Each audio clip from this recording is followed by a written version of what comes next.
The next lesson you are going to learn has been taken from Unit 2 and it has been entitled Direct and Indirect Speech.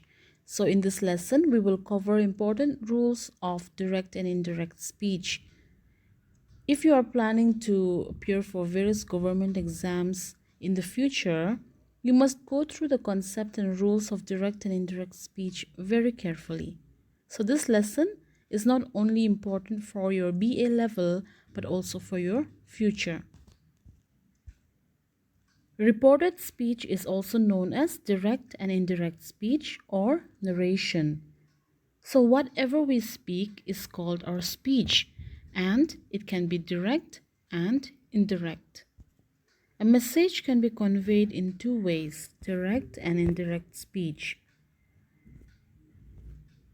Direct speech is known as repeating the exact words spoken, and indirect speech is known as reporting the words of the speaker in our own words. Now, I want you to look at these two very carefully. Let's see the dissimilarities between them. What is direct speech? It means repeating the exact words spoken by someone. So you are going to repeat the exact words spoken by someone. You cannot modify anything here, okay? Whereas in indirect speech, you are going to report the words of the speaker in your own words. So here, you are going to report what someone had said in your own words. In direct speech, you are going to repeat the exact words, okay? But in indirect speech, you're going to report in your own words. I hope you get the difference between the two. Let's look at this example. Mary said, I am going home. This is in direct speech, okay? Mary said, I am going home. You're repeating exactly what Mary said. Now let's convert this into indirect speech. Mary said that she was going home. Okay, so you are reporting what Mary said in your own words. There are certain rules you must keep in mind while changing direct to indirect speech. And all these depend on some factors like reporting verb, modals, place and time, tenses, pronoun, etc. Rule number 1, changes in reporting verb. Rule number 1 has been subdivided into A, B, and C. We will first see 1A. When the reporting verb of direct speech is in past tense, then all the present tenses are changed to the corresponding past tense in indirect speech. So, if the reporting verb is in past tense, okay, look here. If the reporting verb is in past tense, then all the present tenses has to be changed to past tense as well. Look at this example. She said, I am happy. So the reporting verb here, the reporter is speaking in which tense? Past tense, right? Said. So even the present tense in the sentence changes to past tense in indirect speech. So in direct speech, if you have the reporting verb in past tense, the present tense changes to past tense as well. Look at the example. She said that she was happy. So since this is in past tense, this changes to past tense in indirect speech.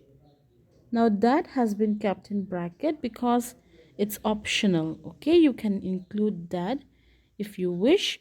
Otherwise, you can simply say she said she was happy. Okay?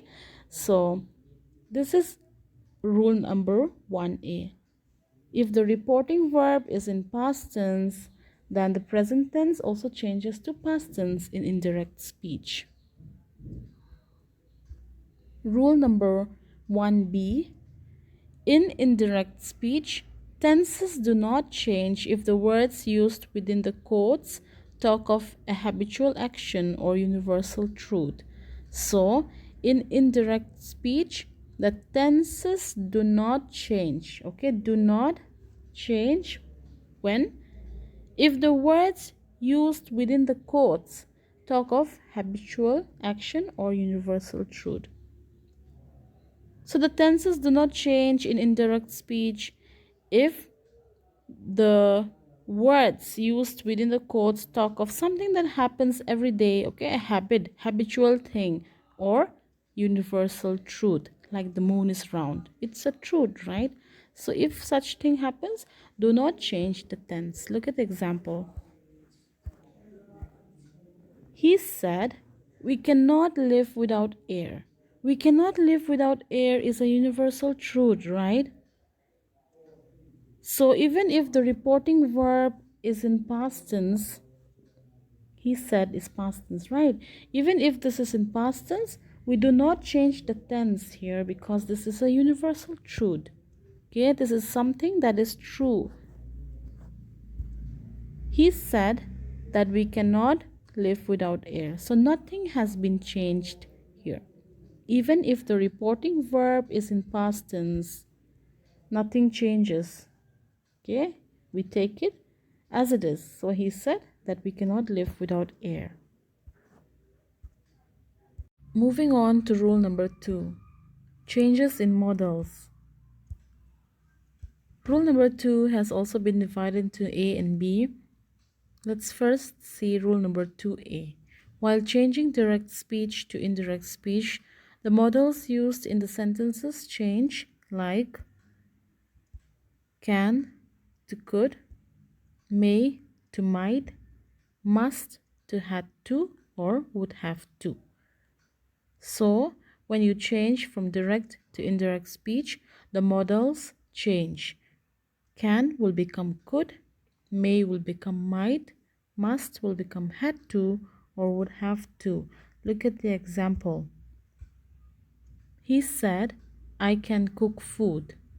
Okay, so somebody told you that he can cook food. So you are repeating it. Okay, he said, I can cook food. When you change this to indirect speech, when you report it, okay, you are going to say, he said that he could cook food. So can will become could. Since you are reporting, this does not mean that this person cannot cook food anymore. You are simply using the modal could because you are reporting what had been said. So, can will become could. They said we may go to Canada. So here the modal may will also change when you are reporting. They said that they might go to Canada. She said, I must finish the work on time. So must also changes to had to. So she said that she had to finish the work on time. So you will have to memorize some of these rules very carefully. Moving on to rule number 2b, there are modals that do not change. Okay, so there are modals that change, like can to could, right? May to might. But there are also modals that do not change, like could to could, would, should, might, ought to, ought to. So if you have could in direct speech, it remains could in indirect speech. It does not change. Okay? Same thing with the other modals. Look at the example. Kanika said, I ought to avoid junk food. So here the modal here is ought to. So let's see if it changes in the next example. Kanika said that she ought to avoid junk food. It doesn't change, right? So modals such as ought to doesn't change from direct to indirect. It remains the same. She said, I should clean the house. So should remains should even in direct speech.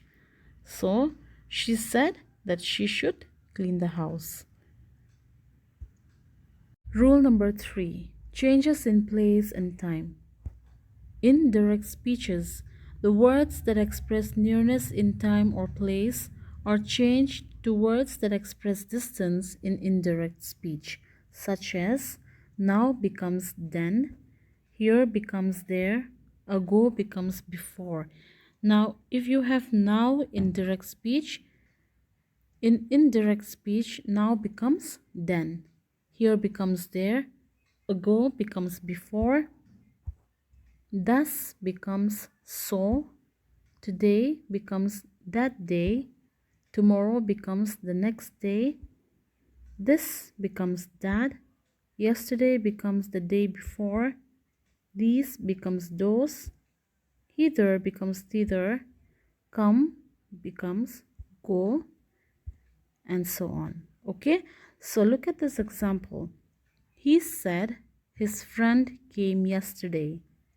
So since you have yesterday, in direct speech, yesterday will change to the day before. You don't say he said that his friend had come yesterday, okay?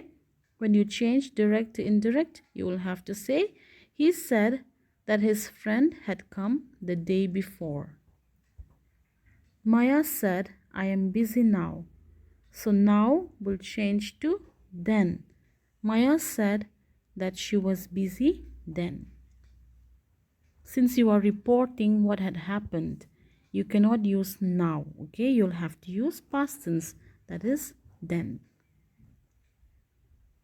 This comes to the end of part 1. I will continue the remaining part in part 2.